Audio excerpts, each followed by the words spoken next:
أعوذ بالله من الشيطان الرجيم بسم الله الرحمن الرحيم يا أيها الرسول بلغ ما أنزل إليك من ربك بلغ ما أنزل إليك من ربك وإن لم تفعل فما بلغت رسالته والله يعصمك من الناس إن الله لا يهدي القوم الكافرين آمنت بالله صدق الله مولانا العظيم وبلغنا رسوله النبي الأمين الكريم ونحن على ذلك لمن الشاهدين والشاكرين والحمد لله رب العالمين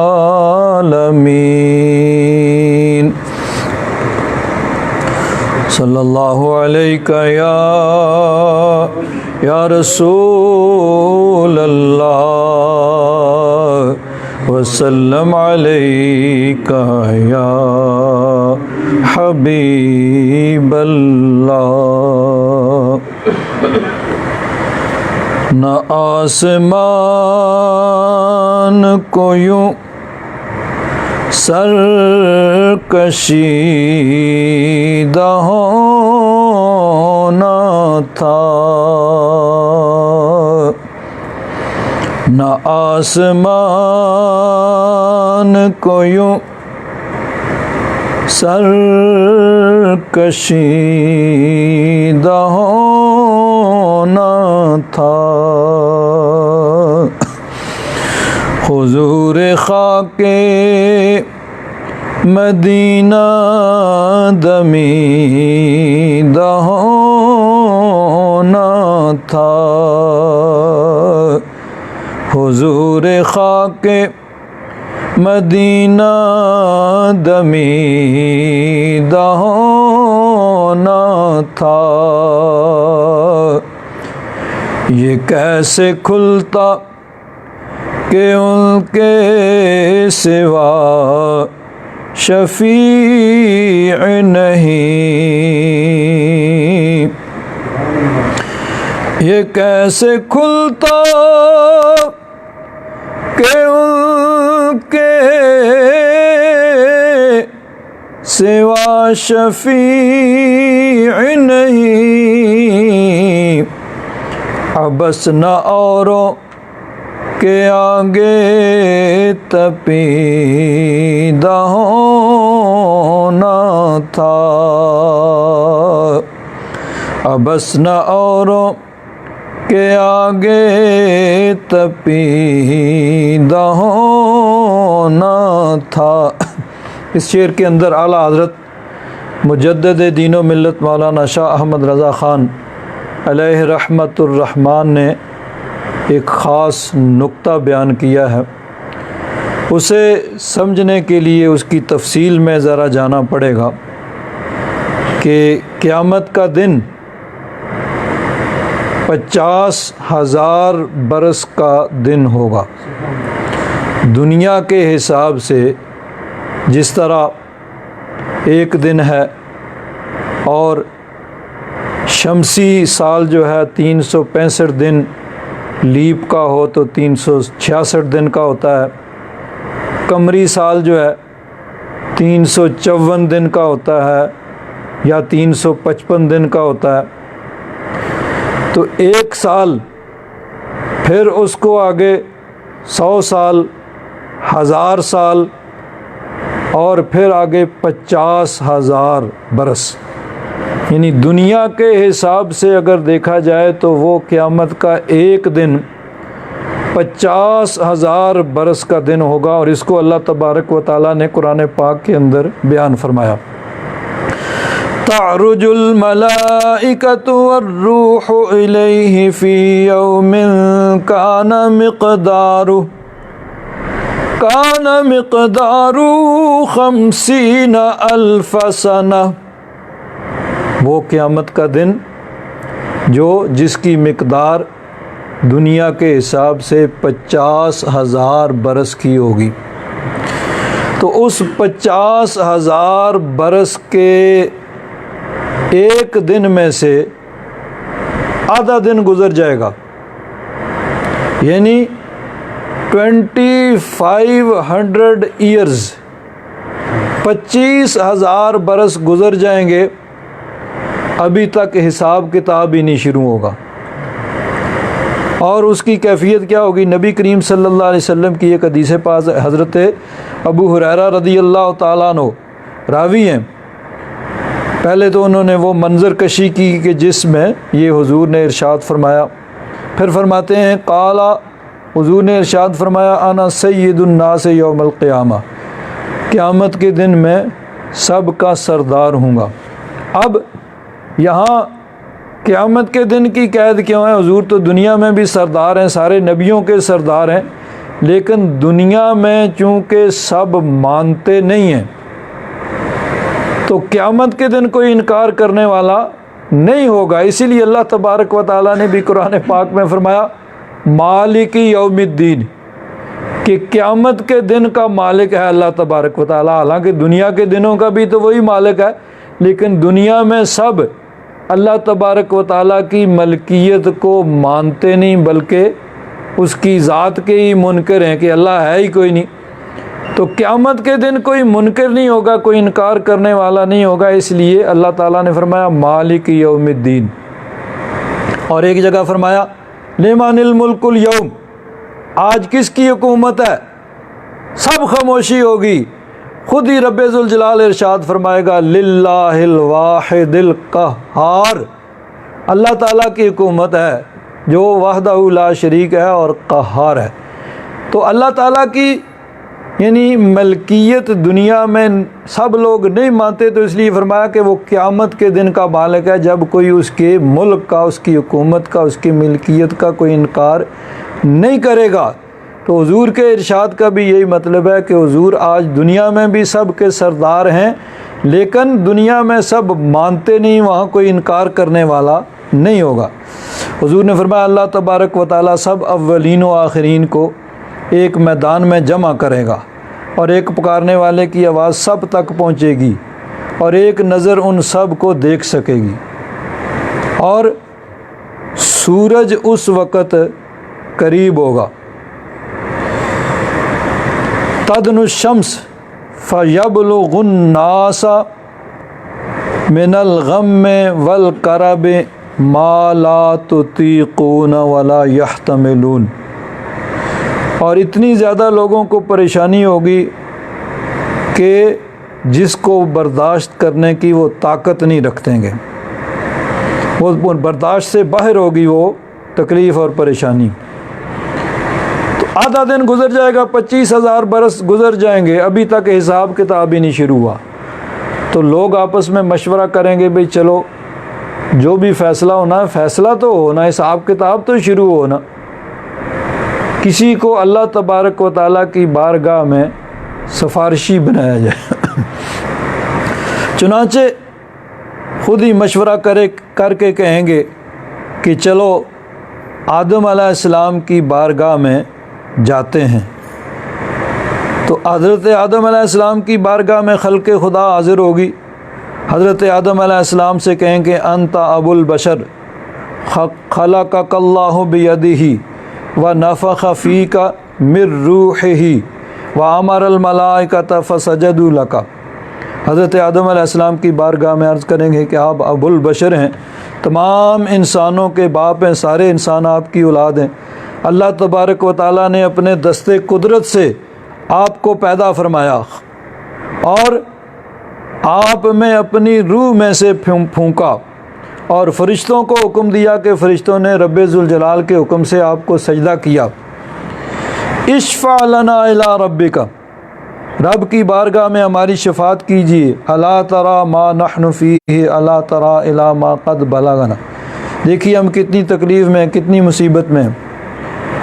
فیقول آدم ان ربی قد غضب اليوم غضبا لم یغضب قبلہ مثلہ ولن یغضب بعدہ مثلہ، آج رب ذوالجلال غضب میں ہے اور ایسے غضب میں ہے کہ نہ کبھی پہلے ہوا نہ کبھی بعد میں ہوگا۔ وَإِنَّهُ قَدْ نَهَانِي عَنِ الشَّجَرَةِ فَعَصَيْتُهُ، رب ذوالجلال نے مجھے ایک درخت کے قریب جانے سے منع کیا تھا، تو میں نے اس درخت کا پھل کھایا، تو اس لیے اذهبوا الی غیری، اذهبوا، آج تو مجھے اپنی ذات کی فکر ہے، تم کسی اور کے پاس چلے جاؤ۔ اب وہاں سے نکل کے حضرت نوح علیہ السلام کے پاس آئیں گے، حضرت نوح علیہ السلام سے بات چیت گفتگو ہوگی۔ اسی طرح حضرت نوح علیہ السلام سے بھی عرض کریں گے قد سماک اللہ عبدا شکورا اشفع لنا الی ربک، رب کی بارگاہ میں ہماری شفاعت کیجیے، دیکھیے ہم کتنی مصیبت میں ہیں، آپ کو اللہ تبارک و تعالیٰ نے عبد شکور کہا۔ تو وہ بھی یہی فرمائیں گے کہ آج رب ذوالجلال غضب میں ہے، جو نہ کبھی پہلے تھا نہ کبھی بعد میں ہوگا، اور پھر آگے اپنی تقصیر بیان کریں گے اور پھر کہیں گے قد کانت لی دعوتاً دعوتھا، اللہ تعالیٰ نے مجھے ایک یعنی دعا کا اختیار دیا تھا، وہ میں نے دنیا میں کر لی، تو اب نفسی نفسی نفسی اذهبوا الی غیری کہیں گے کہ کہیں اور چلے جاؤ۔ حضرت ابراہیم علیہ السلام کے پاس آئیں گے، وہاں بھی اسی طرح بات چیت ہوگی۔ حضرت موسیٰ علیہ السلام کے پاس آئیں گے، وہاں بھی یہی بات ہوگی۔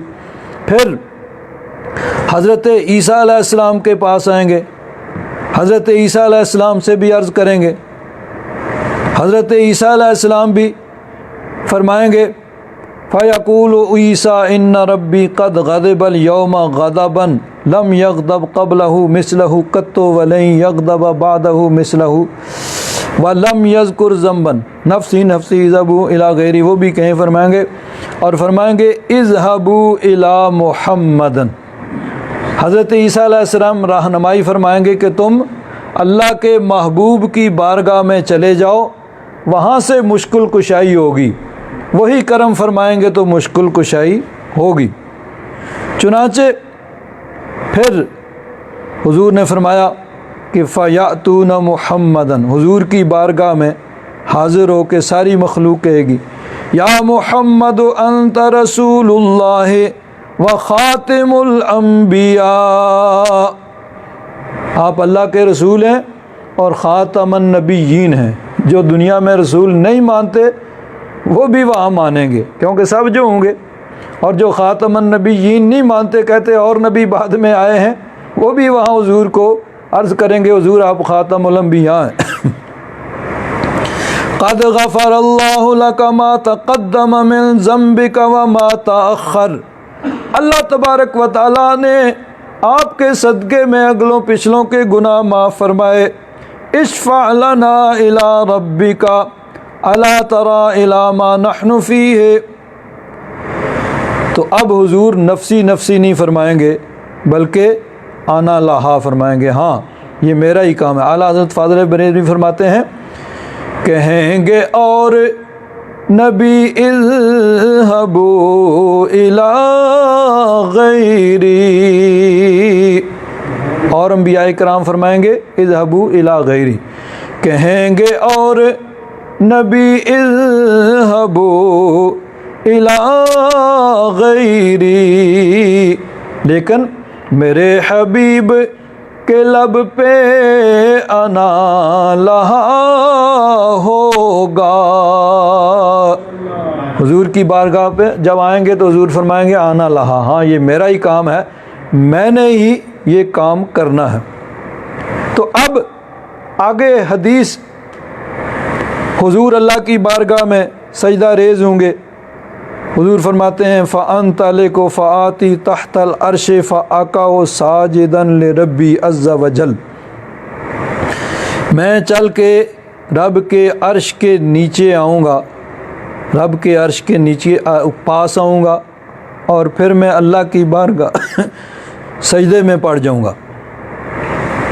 ثم يفتح اللہ علی من محامدہ وحسن الثناء علیہ شیئا لم یفتح علی قبلی. پھر اللہ تبارک و تعالی مجھ پر ایسی اپنی حمد و ثنا کے دروازے کھول دے گا جو پہلے نہیں کھلے تھے. تو اب چونکہ باقی جو ساری احادیث ہیں ان کا خلاصہ یہ ہے کہ حضور سجدے میں پڑیں گے، رب تبارک و تعالی بے نیازی کے عالم میں ہوگا، حضور سجدے میں پڑے رہیں گے، پھر رب ذوالجلال کا کرم ہوگا. اللہ تبارک و تعالی ارشاد فرمائے گا یا محمد ارفع راسک سل تعطہ واشفع تشفع. اللہ تبارک و تعالی ارشاد فرمائے گا میرے پیارے محبوب اپنا سر اٹھائیے سجدے سے، سل تعطہ مانگیے، آپ جو مانگے گے آپ کو ملے گا، شفاعت کیجئے آپ کی شفاعت کو قبول کیا جائے گا. تو حضور کی بارگاہ میں وہاں پہ پھر مشکل کشائی ہوگی. تو اعلیٰ حضرت فاضل بریلوی رضی اللہ تعالیٰ عنہ اسی چیز کا اس شعر میں نقشہ پیش کرتے ہیں کہ یہ جو یعنی انسانوں کے دل میں یہ بات آئے گی کہ کسی کو اپنا سفارشی تلاش کرنا چاہیے، ظاہر بات ہے اللہ تبارک و تعالیٰ کی طرف سے ہی دل میں ڈالا جائے گا. اللہ تبارک و تعالیٰ ہی لوگوں کے دل میں ڈالے گا نا. 25,000 سال گزر جائیں گے پھر اللہ تعالیٰ کی طرف سے دل میں ڈالا جائے گا بھئی کسی سفارشی کو تلاش کرو. تو اب یہ بھی ہو سکتا کہ یہی بات دل میں ڈالی جاتی کہ میرے محبوب کی بارگاہ میں آ جاؤ، میرے محبوب سفارش کریں گے تو مشکل حل ہو جائے گی. لیکن یہ بات اللہ تبارک و تعالیٰ کی طرف سے مخلوق کے دل میں نہیں ڈالی جائے گی، بلکہ یہ ڈالی جائے گی کہ پہلے آدم علیہ السلام کے پاس جاؤ، پھر نوح علیہ السلام کے پاس، پھر ابراہیم علیہ السلام کے پاس، پھر موسیٰ علیہ السلام کے پاس، پھر عیسیٰ علیہ السلام کے پاس. وہاں سے رہنمائی ہوگی کہ حضور کی بارگاہ میں آئیں گے تو مشکل کشائی ہوگی. تو اعلیٰ حضرت فاضل بریلوی رضی اللہ تعالیٰ عنہ نے نقطہ یہ بیان کیا کہ اگر ڈائریکٹ حضور کی بارگاہ میں آ جاتے، اعلیٰ حضرت فرماتے ہیں یہ جو رب نے چکر لگوایا یہ اس لیے ہے، یہ کیسے کھلتا کہ ان کے سوا شفیع نہیں، ابس نہ اوروں کے آگے تپیدہ ہونا تھا. فرماتے ہیں یہ جو باقی انبیاء کرام کی بارگاہ میں گئے اس میں رب کی حکمت یہ تھی کہ سب کو پتہ چل جائے کہ مشکل کشائی صرف میرے محبوب کی بارگاہ سے ہی ہونی ہے. اگر ڈائریکٹ آ جاتے تو کوئی کہہ سکتا تھا بھائی اتفاق ہے حضور کی بارگاہ میں، کہیں اور جاتے تو وہاں سے بھی مشکل کشائی ہو جاتی تھی. لیکن رب تبارک و تعالیٰ سب سے گما کے لائے گا بھئی مشکل کشائی صرف میرے محبوب کی بارگاہ سے ہی ہونی ہے. یہ کیسے کھلتا کہ ان کے سوا شفیع نہیں، ابس نہ اوروں کے آگے تپیدہ ہونا تھا. اللہ تبارک و تعالیٰ اپنے محبوب کی سچی محبت عطا فرمائے.